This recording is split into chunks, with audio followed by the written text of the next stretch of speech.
நம்ம சேனலில் ஆல்ரெடி வேதியியல் அப்புறம் இயற்பியலுக்கான நோபல் பரிசு யார் கொடுத்தாங்கன்னு பார்த்தோம். இப்போ இலக்கியத்திற்கான நோபல் பரிசு யார் கொடுத்துருக்காங்கன்னு பார்க்க போகிறோம். ஹங்கேரி நாட்டை சேர்ந்த லாஸ்லோ கிராஸ்னாஹோர்காய் அப்படிங்கிறவங்களுக்கு கொடுத்துருக்காங்க. இதுக்கு எப்படி கீவேர்டு வச்சுக்கலாம் அப்படின்னா, நம்ம வந்து லெட்டர் எழுதணும் அப்படின்னா காஸ்ட்லி காரில் போகலாம், லாஸ்லோ கிராஸ்னாஹோர்காய்.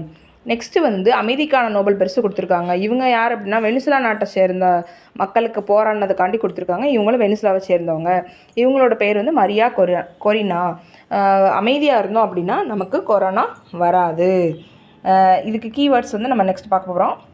இலக்கியம், லெட்டர் எழுதுனா காஸ்ட்லி காரில் போடலாம், லாஸ்லோ கிராஸ்னாஹோர்காய். அப்புறம் அமைதிக்கான நோபல் பரிசு மரியா கொரினா. நம்ம அமைதியாக இருந்தோம் அப்படின்னா நமக்கு கொரோனா வராது. இது மாதிரி நிறைய ஷார்ட்கட்டுக்கு நம்ம எக்ஸாமும் நானும் சேனலை சப்ஸ்கிரைப் பண்ணுங்கள். நம்ம சேனலை எப்போதும் பாருங்கள்.